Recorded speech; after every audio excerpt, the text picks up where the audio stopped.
Hello everyone. You're a singer now?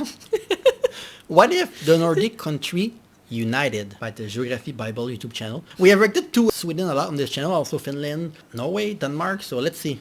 The Nordic countries are often regarded as being some of the best countries in the world in terms of human development, living standards, and economy strength. This region comprises of 5 sovereign states: Denmark, Finland, Iceland, Norway, and Sweden.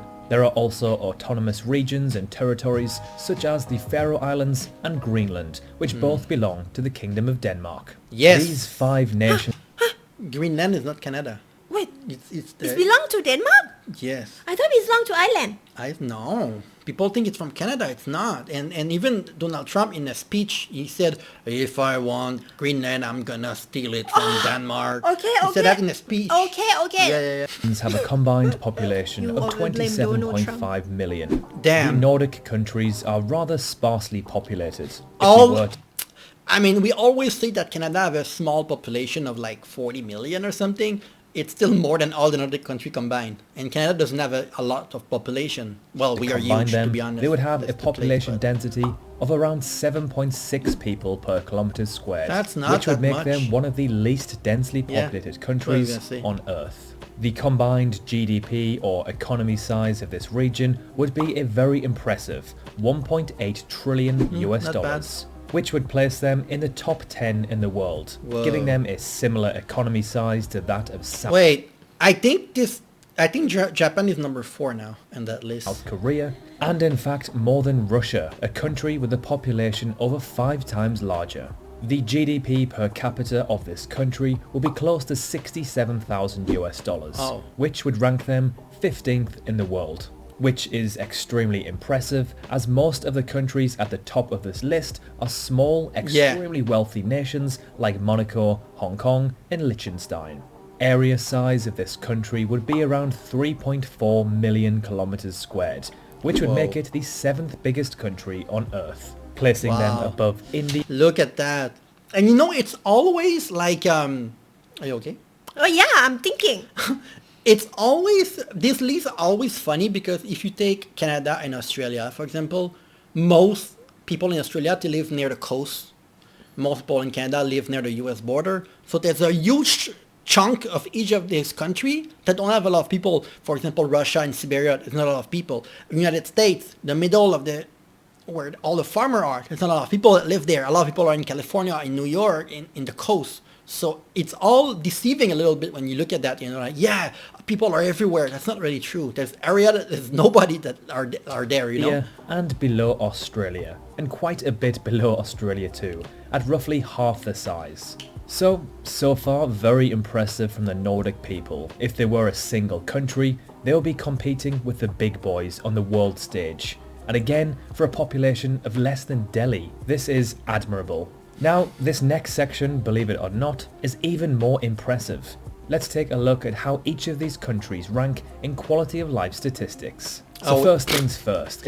Even if you don't combine them together, they're going to be in the top. So when you combine them, it's like, okay, it's over. It's game over. Human Development Index, all 5 nations rank in the top 11, with Norway actually taking the crown for the most developed nation on Earth. Combined, they would place around 7th in the world. For the Corruption Index, Denmark takes the crown as the least corrupt nation in the world. Combined, they would rank... Yeah, but it's a little bit deceiving when you see, combined they would be number 7, because combined they would be as strong as Norway, which is number 1. When you combine countries together, right, you take the best of each country.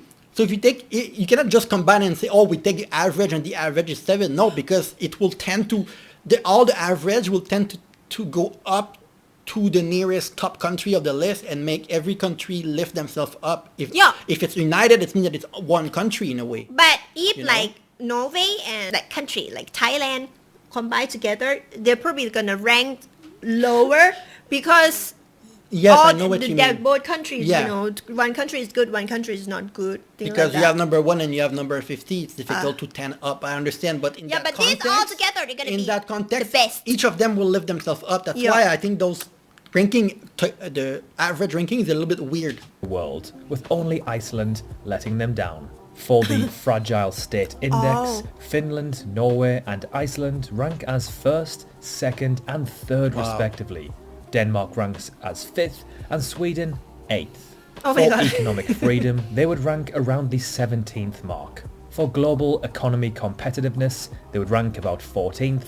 For environmental performance, around 9th, in which Denmark places first in the world. In the good country ranking, they would place around 9th, with Finland securing that first place spot. The global gender gap places them 5th in the world, most notably Iceland, Finland and Norway ranking 1st, 2nd and 3rd respectively. Only Denmark lets the team down here, placing in 28th place. For the World Mothers Report, which analyses countries based on the health of mothers and their children, they would rank 4th, with Finland taking yet another top spot crown. And finally, one of the most important rankings when it comes to determining the quality of life of citizens is the World Happiness Ranking. Quite simply, the more developed, safe and prosperous a country is, the happier the people will be. For this, the combined Nordic nations would rank 4th in the world, with Finland and Denmark being the happiest and second happiest nations respectively. Yeah, as we just said, if you have the top 1 and 2 on the list, you cannot be 4 overall. You're going to be at least 1 or 2nd overall when you combine everything together. When it comes to it's hard to military explain, personnel, there is one country who would be pulling its weight far more than other nations: Finland. The Nordic countries have a combined military size of 1.1 million Whoa. personnel, 900,000 of which would come from Finland. Wait. Iceland. Hold on. Wow, look at the military size. Only 73,000 for Denmark, 57 or something for Sweden, 70,000 Norway, nobody in Iceland, and 900,000 in Finland. Wait, that means that 20% of the population is in the army or the reserve army in Finland because they only have 5 million people. Maybe everyone have to go to the army or not? Maybe. 1 million I mean, do you have any story with Russia? Maybe it's like you have to go, you know. personnel, Military conscription. 900,000 of which would come from Finland. Iceland would give by far the least, as Iceland has no official military force. Why? They are said They to don't have need it. just 130 personnel. They are in the middle of nowhere. I think it's probably hard to invade in Wait, Iceland. but this there human can fly. Yeah, but nobody wants to invade Iceland. Oh. I mean, it's not necessarily always easy life condition there. However, Iceland They is don't have, nobody's the enemy with them too. I mean, it's good. You don't need to spend anything on military. Compare that to the United States. Oh my God. still part of NATO. Although it has no troops to offer, it has very valuable airspace, which would Yeah. seriously aid NATO if war did break out across the planet. I mean, look, so enough. It helped Iceland being like having a lot of economic growth and salary and cost of living because they don't need to spend money for their military. That's amazing. I wish more countries were like that. Stats for now. We can clearly see these nations are all extremely successful, and if they were to merge together, they would be an economical powerhouse. Yeah. All whilst Oh, this offering one their again. citizens Oh wait, this is Malmo in Sweden, where they're gonna have Eurovision. Not in this building, but this is. They like to show this building in a lot of videos. This Yeah, is we in have- highest living Sweden. standards Malmo, in the world. Malmo. But how on earth have they achieved this? Well, there is something called the Nordic model, but what exactly is it? The Nordic model is a term used to capture the unique combination of free market capitalism See? and social benefits Yes. that have given rise See, to a high tax, but you get free education, free healthcare, Goosebumps. welfare scheme. Yeah.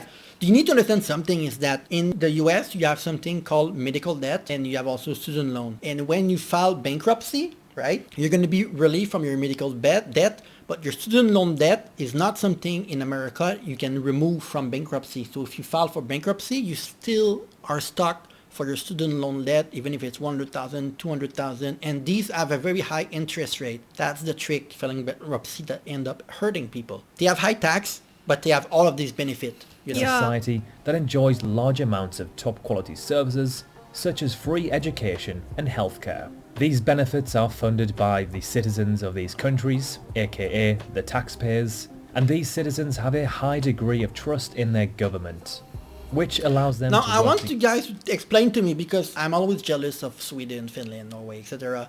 And you guys keep saying, oh, it's not that good. We have this. We pay a lot of tax. Even someone in the comment, I think someone from, is it from, I don't remember if it was from Finland or Sweden. You said that you pay 50%, but you pay more because you pay tax on like when you buy stuff. You pay tax for the oil, the gas. You end up paying 70%. I don't know the number, but an insane amount. And I want your opinion on this, like your system, because if we compare to any other system of the world, you guys are doing things a lot better for your citizen than other countries. In order, like, because the citizen, I feel like is the most important thing in your country. Yeah.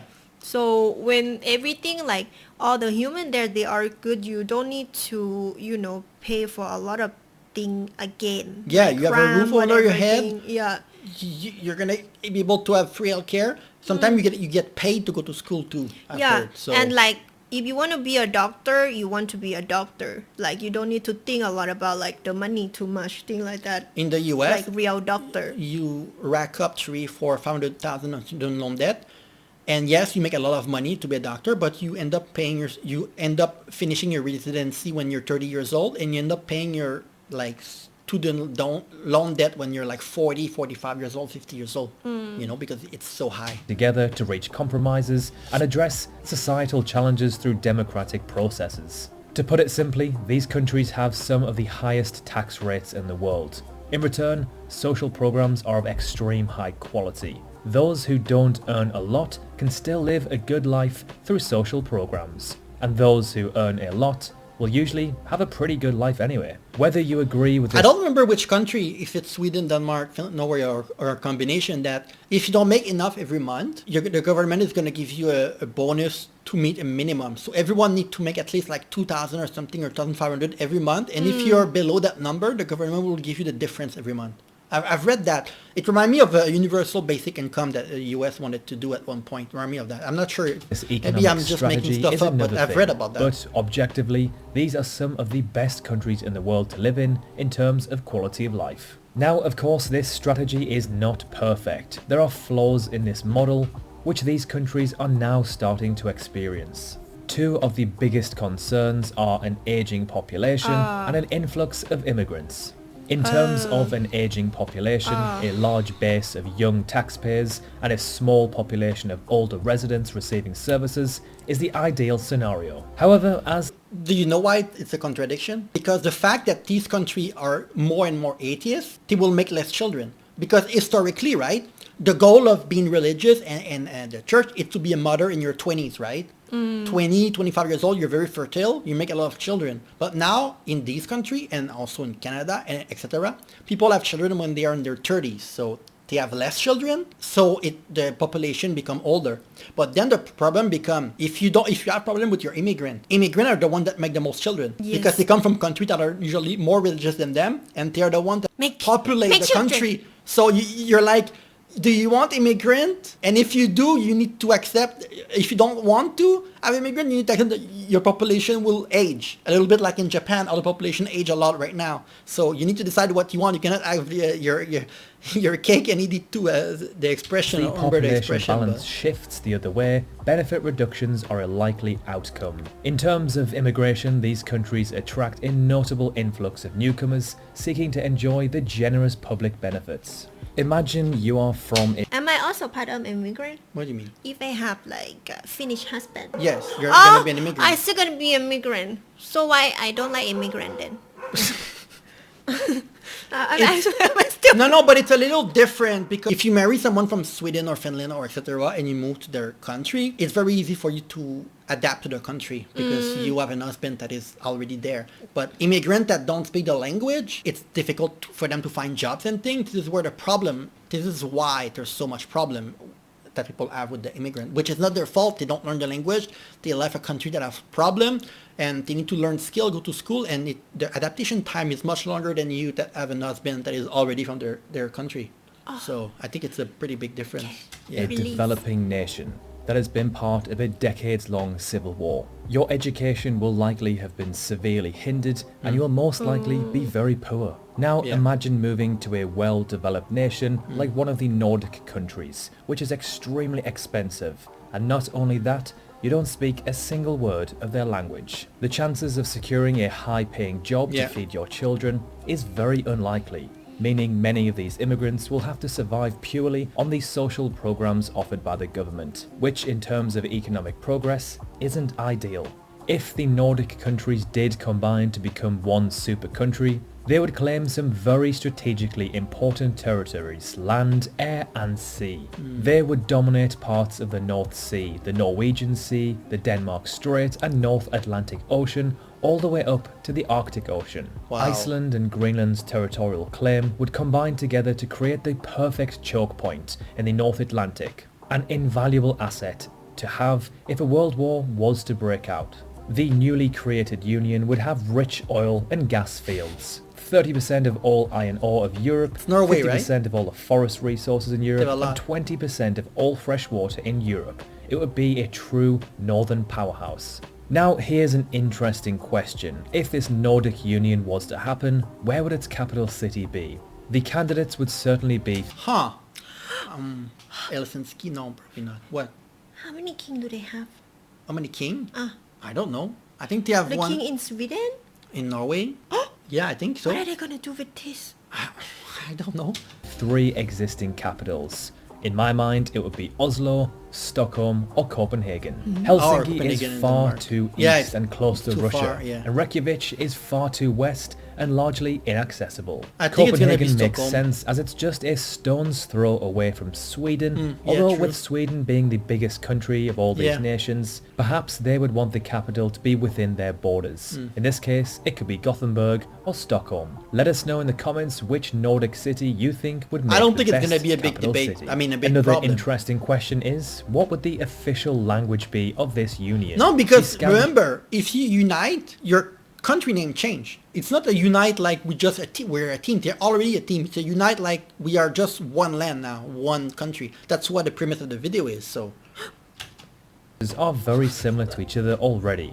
So there are a few options for a common language, the main ones being English, due to the fact that most people, especially the younger population, speak English fluently across the Nordic countries. yeah, I think it's fair. Swedish, as it is the most widely spoken Nordic language, or a pan-Nordic language, which would require learning and would take a long time Yeah, to no. formulate. In my opinion, I believe English would be the best bet. Denmark, Norway, Sweden and Finland all scored in the top 10 for the 2021 English Proficiency Index. English is also the most widely spoken language in the world and considered the language of business. Yeah. This would give the region an economic advantage. If it were to choose the current most spoken language in the region, Swedish, this would not give them any economic advantage, as not many people outside of Sweden actually speak Swedish. True. The only benefit is that it would preserve the Nordic identity. So how successful do you Wow. think a united Nordic region Wow. will be?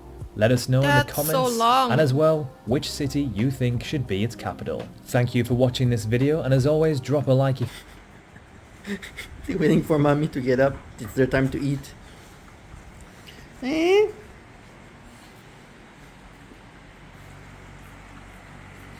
Hello, Subi. Yeah. Hello, Yuki. Oh. Come on, attack mommy. Let her know. Hmm?